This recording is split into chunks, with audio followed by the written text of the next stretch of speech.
Hi everybody, welcome back to my channel. Today I'm going to talk about renewable and non-renewable energy. If you like this video, please subscribe, give it a like, and turn on the bell to be notified when I post a new video. Renewable energy is an energy resource that can be renewed. Pretty simple, right? However, renewable energy has to be renewed on a human timescale.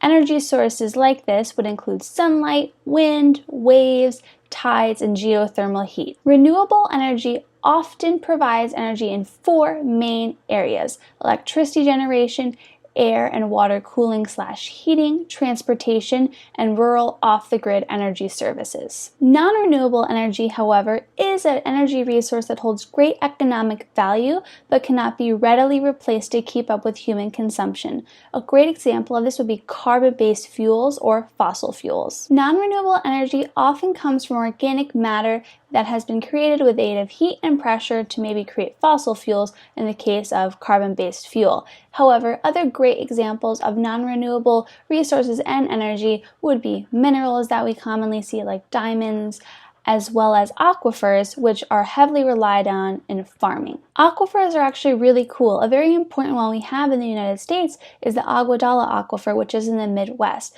It is so important that we have this aquifer because we rely on it heavily for farming, but saying that a lot of it has been used up and it's very hard to replace an aquifer. Using non-renewable energy greatly adds to our increasing CO2 levels.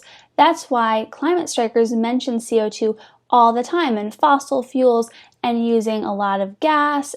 It's just so important that we see that CO2 really rises by depending on resources like coal. So that's why it's so important to move away from non-renewable energy resources due to their effects on the environment. However, a lot of them are just in our society and we're just so used to using them that many times it's hard to move away from them, such as like stopping driving your car because of using a lot of fossil fuels, but you're heavily reliant on driving your car. Non-renewable energy sources also greatly harm animals. You may remember the BP oil spill that happened a while back. It was such an important story because it greatly hurt the oceans and the animals in the ocean. That is such a great example of searching for non-renewable energy sources to appease human consumption, but it ends up really hurting wildlife instead. Non-renewable energy is also greatly tied to politics. Many times politicians will run on issues that support non-renewable energy and end up really affecting the planet in negative ways. So it's very hard when you have very large lobbies that are advocating for producing more coal or using more fossil fuels. It's a very hard battle to fight, especially when laws are built to help this type of non-renewable energy instead of renewable energy. And I'd be remiss if I didn't mention this. Non-renewable energy is a huge contributor to climate change. This is something that's undeniable and very apparent, as I mentioned, with CO2 levels, poisoning wildlife.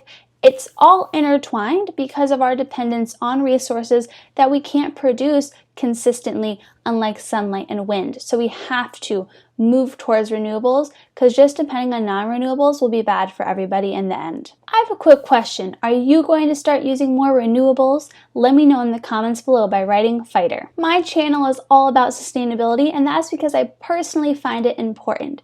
In past videos, I have talked about non-renewable energy, but in the context of activities you can do with your friends and kids and architecture. But the point of this video is just to make it crystal clear that renewable energy is the way to go. Everyone has a carbon footprint, and the more we work on decreasing our own carbon footprints, the better it's going to be for the planet.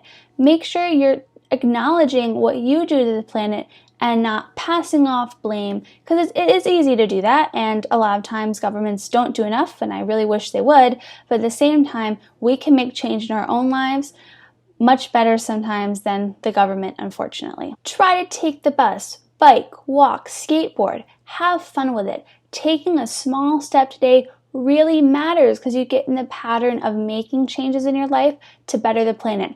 I know I personally take the bus. I'm a huge fan of it because for me it's free because I am a SUNY student, so I can use the swipe access, but it's just a really great way to help the planet because it's basically a big ride share. I really hope you enjoyed this video. Next Friday, I'm going to discuss the Sustainable Development Goals that were crafted by the UN for 2030. If you want to learn about climate striking, click the video right here. Also, take a picture of this screen right now and I'll shout you out on social media. Just tag me on Instagram or Twitter. Lastly, if you like this video, please subscribe, give it a like, and share it with someone who could benefit. Let's make the world a better place.